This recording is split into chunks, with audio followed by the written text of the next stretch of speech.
Hello everyone and welcome to Time to Prep. क्या आपके मन में भी बहुत सारे डाउट्स हैं एमपीएस सीईटी को लेके, जैसे कि नोटिफिकेशन कब आएगा, फॉर्म फिल कैसे करना होता है? अरे रुकिए रुकिए, ये सारे डाउट तो बाद में भी सॉल्व कर सकते हैं। सबसे पहले हम बेसिक डाउट्स को समझते हैं। कुछ लोगों ने मुझे कमेंट करके और व्हाट्सएप पे पूछा कि सर क्या हम लोग वोकेबलरी नहीं आती हो तो क्या कर सकते हैं? क्या हम लोग आरसी छोड़ सकते हैं?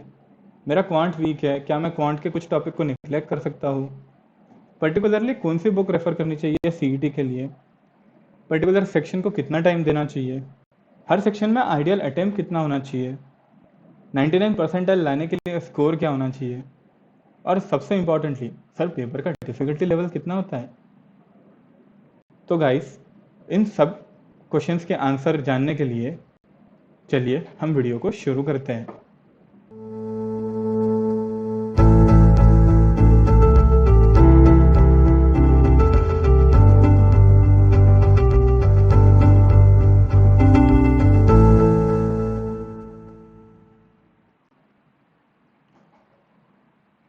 तो गाइस, जैसे कि आपको पता है, सीईटी एक 200 क्वेश्चन एंड 200 मार्क्स का एग्जाम होता है, जिसमें हमें बहुत कम टाइम दिया जाता है, जो कि 150 मिनट्स होती है। यानी आइडियली देखे जाए तो हमें पर क्वेश्चन के लिए लेस देन 45 से 50 सेकेंड्स होता है। सीईटी में सबसे इंपॉर्टेंटली कैलकुलेटर अलाउ नहीं होता है, यानी आपको मैक्सिमम कैलकुलेशन मेंटली सॉल्व करना है या स्पीड मैथ्स के थ्रू सॉल्व करना है। अब बात करते हैं सीईटी के 4 सेक्शंस की। सीईटी में पहला सेक्शन होता है क्वांट प्लस डीआई। यहाँ क्वांट एंड डीआई का कॉम्बाइन करके एक सेक्शन में डाला जाता है। वीआरसी का सेक्शन जो होता है उसमें grammar based, vocabulary based and RC based questions जो होते हैं वो पूछे जाते हैं। हमारा ट्रेडिशनल लॉजिक, पजल्स और क्रिटिकल रीजनिंग के जो टाइप है, इनको कंबाइन करके तीसरा सेक्शन यानी एलआर का सेक्शन होता है। और जो डायग्रामेटिकल रिप्रेजेंटेशन होता है ना, जिसे हम एब्स्ट्रैक्ट रीजनिंग कहते हैं, उसका हमारा फोर्थ सेक्शन होता है। डिस्ट्रीब्यूशन ऑफ क्वेश्चंस मैंने पाई चार्ट के थ्रू आपको बताया है। इन पर्टिकुलर सेक्शन को डिटेल में जानने के लिए हम लोग चलिए आगे बढ़ते हैं। अब बात करते हैं क्वांटिटेटिव एबिलिटी एंड डीआई की। यहाँ क्वांट और डीआई को इक्वल वेटेज यानी 25-25 मार्क्स दिए जाते हैं। अगर आप क्वांट में वीक हो तो आई विल से कि डीआई पे फोकस करके उसको अच्छा कर लीजिए, स्ट्रांग कर लीजिए। अगर आप डीआई में वीक हो, आपके आंसर सही से नहीं आते हैं, ग्राफ समझते नहीं है, क्वेश्चन सही से नहीं बनता है, मैं बोलूँगा कि आप क्वांट पे ज़्यादा फोकस करो। बट इन अ वे अगर देखे जाए तो लाइन ग्राफ, पाई चार्ट, इन सब क्वेश्चंस को सॉल्व करने के लिए आपको अरिथमेटिक्स के कुछ कंसेप्ट आने चाहिए। डेटा सफिशिएंसी के कुछ क्वेश्चंस के लिए भी सेम आपको अरिथमेटिक्स और अलजेब्रा के जो बेसिक रूल्स है वो पता होने चाहिए। जो टेबल्स एंड केसलेट्स होते हैं ये आप डायरेक्ट सॉल्व कर सकते हो अगर आपको जमता है तो लाइन एंड ग्राफ जो है वो इंपॉर्टेंट है, पाई चार्ट इंपॉर्टेंट है, क्योंकि इनका वेटेज पास्ट एग्जाम्स में 8 मार्क्स का था। Apart from it table and calculate जो थे ये 6 मार्क्स के पूछे जाते हैं। डीआई जो रेशियो बेस रहते हैं वो थोड़े डिफिकल्ट होते हैं, क्योंकि आपको है ना हर बार कैलकुलेशन करना होता है। अगर आप कैलकुलेशन की कहीं पे भी मिस्टेक करोगे तो आपके आंसर सिंक नहीं होंगे। डेटा सफिशिएंसी आप पे डिपेंड करता है। अगर आपके क्वांट के कंसेप्ट प्रॉपर है, अगर आप कहीं पे लैग नहीं कर रहे हो, तो आप आराम से डेटा सफिशिएंसी सॉल्व कर सकते हो। अब बात करें अरिथमेटिक की। अरिथमेटिक में कौन से टाइप के क्वेश्चंस पूछे जाते हैं? Percentage profit loss, SICI, time distance, time work, ऐसे सारे जो कंसेप्ट है, ये सारे के सारे कंसेप्ट आपको अरिथमेटिक में पूछे जाते हैं। अरिथमेटिक जो है वो क्वांट का मेजर पार्ट प्ले करता है। इसमें से 10 क्वेश्चन आते हैं। अब बात करते हैं ज्योमेट्री की। ज्योमेट्री आप निग्लेक्ट कर सकते हो। मॉडर्न मैथ्स में आपका PNC, प्रोबेबिलिटी जो आता है, इसका हार्डली 1 या 2 क्वेश्चन पूछे जाते हैं, तो इसको आप नहीं भी सॉल्व करोगे तो भी चलेगा। अब बात करते हैं अलजेब्रा की। अलजेब्रा में आपको पूछा जाता है इक्वेशंस, सर्ट्स, इंडाइसेस, लॉग के क्वेश्चंस। तो ये सारे क्वेश्चंस जो है ये आप अलजेब्रा में इजीली बना सकते हो। कुछ क्वेश्चंस के टाइप होते हैं जिसमें आपको पूछा जाता है आंसर कुछ इस तरह से आता है, या फिर प्लस माइनस करने के बाद भी कोई अप्रोक्सीमेट आंसर आता है। तो इस टाइप के जो क्वेश्चन है ये बहुत इजी आता है कैट में। इसकी अगर आप प्रॉपर प्रैक्टिस करो तो इसमें से 100% मार्क्स आप निकाल सकते हो। अब बात की जाए डेली प्रैक्टिस डोज की, आपको 3 से 4 डीआई के सेट रोज सॉल्व करने हैं। आपको 15 न्यूमेरिकल अरिथमेटिक और अलजेब्रा के सॉल्व करने हैं। आपको 10 न्यूमेरिकल डेटा सफिशिएंसी और अप्रोक्सीमेशन के सॉल्व करना है। अब बात की जाए इस सेक्शन के डिफिकल्टी लेवल की, तो ये सेक्शन मॉडरेटली डिफिकल्ट होता है, आप इजीली सॉल्व कर सकते हो इवन इफ आप एक कॉमर्स स्टूडेंट हो तो भी।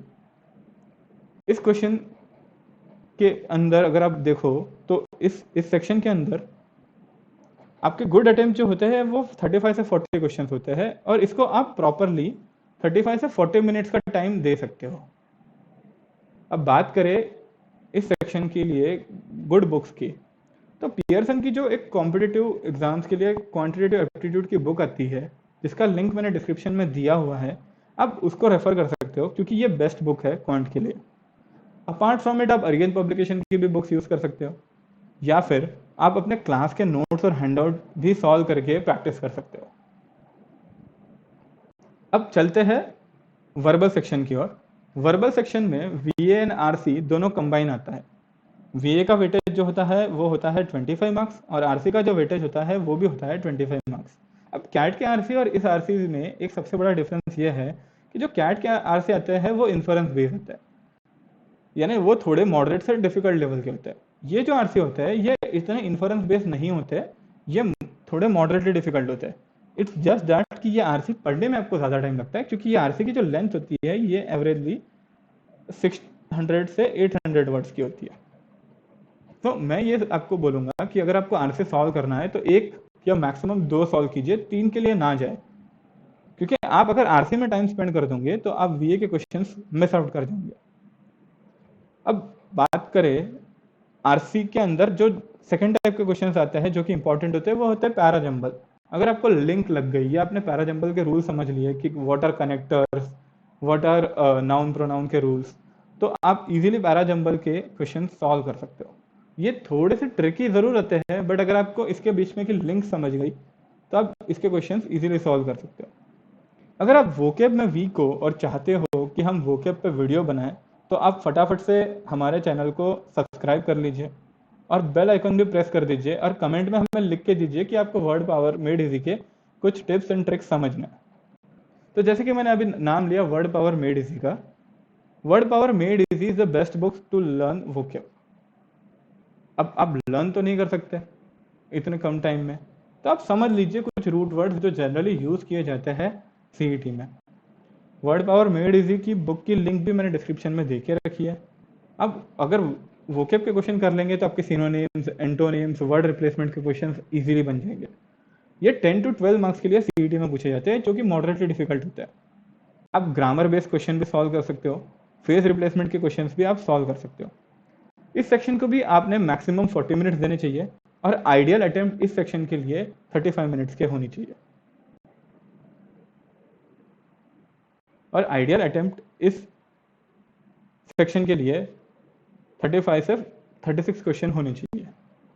अब बात करें डेली डोज ऑफ प्रैक्टिस की, तो आपने 2 आरसी रोज सॉल्व करने हैं, 10 to 15 क्वेश्चन ग्रामर के और वोकेब के सॉल्व करने हैं, और आपको रोज 20 न्यू वर्ड सीखने हैं नॉर्मन लुइस यानी Word Power Made Easy by Norman Lewis में से। अब बात करें difficulty level of this section की, तो ये मॉडरेट से डिफिकल्ट लेवल के बीच में कहीं लाई करता है। आप आर एस अग्रवाल की वर्बल एबिलिटी की बुक भी यूज़ कर सकते हो। वर्ड पावर मेड इजी तो मैंने आपको रिकमेंड की है, और अदर बुक्स मैंने आपको जो पीपीटी स्क्रीन पे दिख रही है आप उन्हें भी यूज़ कर सकते हो। अब चलिए बढ़ते हैं हमारे नेक्स्ट सेक्शन की ओर, जो है एलआर का सेक्शन। मेजर सेक्शन बोला जाता है, 75 मार्क्स का वेटेज है यहाँ, बट एलआर का सेक्शन ये लॉजिकल सेक्शन थोड़ा कम और लॉजिकल प्लस वर्बल सेक्शन ज़्यादा है। लॉजिकल रीजनिंग के सेक्शन में पजल्स हमारी 25 मार्क्स की आती है। Apart from it critical reasoning हमारा 15 मार्क्स का आता है, जो कि मोटा मोटा बोल सकते हैं हम लोग ये वर्बल रीजनिंग का पार्ट ही आता है। यानी कि लॉजिकल रीजनिंग में क्रिटिकल रीजनिंग जो है वो 15 मार्क्स वर्बल के मार्क्स है, लॉजिक के मार्क्स नहीं है। अब बात करते हैं ट्रेडिशनल लॉजिक की। ये 35 मार्क्स के आसपास आता है, जिसमें आपका input output, blood relation, coding decoding, direction sense के क्वेश्चंस पूछे जाते हैं। जिन जिन टॉपिक्स के सामने मैंने टिक किया है वो सारे जो सेक्शन है उसको आप निगलेक्ट नहीं कर सकते। ये बहुत इंपॉर्टेंट है सीईटी पर्सपेक्टिव से।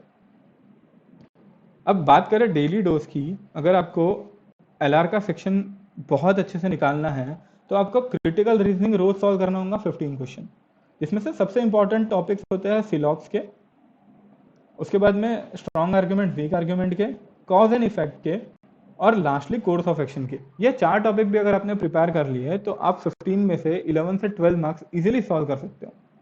अब बात करते हैं पजल की, तो आप डेली 3 पजल सॉल्व कीजिए। आई कैन से यू कि आप लीनियर अरेंजमेंट की एक कर लो, फ्लोर बेस की एक कर लो, और मैट्रिक्स की एक कर लो। ये हमेशा पूछी जाती है, तीनों की तीनों चीज़ें। मैंने ये वाली एक चीज़ बोली है, मैट्रिक्स और फ्लोर बेस, ये हमेशा पूछी जाती है। अपार्ट फ्रॉम इट, आप input output, blood relation and direction sense के जो क्वेश्चन है ये भी बना लो, क्योंकि ये इंपॉर्टेंट है। बट डायरेक्शन सेंस आपको इतना प्रैक्टिस करने की ज़रूरत नहीं है, क्योंकि आप अगर प्रॉपर स्टेटमेंट को पढ़ोगे तो भी आपके आंसर आ जाएंगे। अब बात करते हैं ये जो पूरा आइडियल हमने समझा है एलआर का सेक्शन, उसमें मैक्सिमम अटेम्प्ट कितने होने चाहिए। अब डिफिकल्टी लेवल पे डिपेंड करता है कि अटेम्प्ट कितने होने चाहिए। लास्ट ईयर आइडियल अटेम्प्ट 42 से 44 थे। आप मैक्सिमम 50 से 55 अटेम्प्ट करो ये सेक्शन में, और आप आइडियली जो टाइम ड्यूरेशन इस सेक्शन को देना चाहिए वो 50 से 60 मिनट देना चाहिए। अब बात करते हैं डिफिकल्टी लेवल ये सेक्शन की। ये सेक्शन भी मॉडरेट से डिफिकल्ट लेवल के बीच में लाई करता है। बुक्स अगर आपको यूज करनी है तो सबसे बेस्ट बुक यहाँ यूज होती है वो है Modern Approach to Logical Reasoning by R S Agrawal की, या फिर आप यूज करते हो लॉजिकल रीजनिंग की बुक अरुण शर्मा सर की।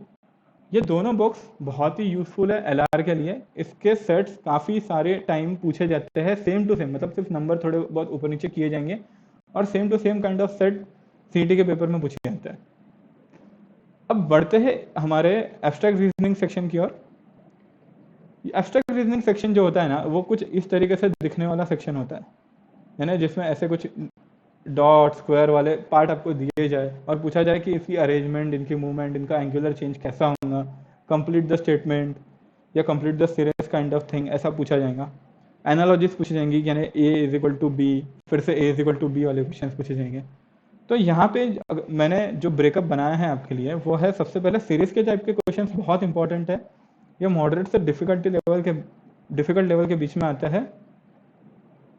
इसका वेटेज होता है 12 मार्क्स का, जिसमें movement, angle, complete the series वाले क्वेश्चन आते हैं। सेकेंड टाइप जो है वो न्यू टाइप का क्वेश्चन है, वो उसमें एनालॉजी, थ्री फिगर, लीफ या शैडो फ्रेगमेंट के क्वेश्चन आते हैं, जिसका वेटेज 6 to 7 मार्क्स का होता है। अब फाइनली जो सेक्शन बहुत इजी आता है एब्स्ट्रैक्ट रीजनिंग में वो होता है ऑड मैन वाला, जिसमें ए बी लॉजिक, जैसे मैंने आपको बोला ए इज इक्वल टू बी है, फिर से ए इज इक्वल टू क्या होगा, ऐसे टाइप के क्वेश्चन आपको पूछे जाते हैं। 4 फिगर में से एक ऑड मैन आउट पूछा जाता है कि ये जो सीरीज है या ये जो पैटर्न है इसको कौन फॉलो नहीं करेगा, ऐसे टाइप के क्वेश्चन।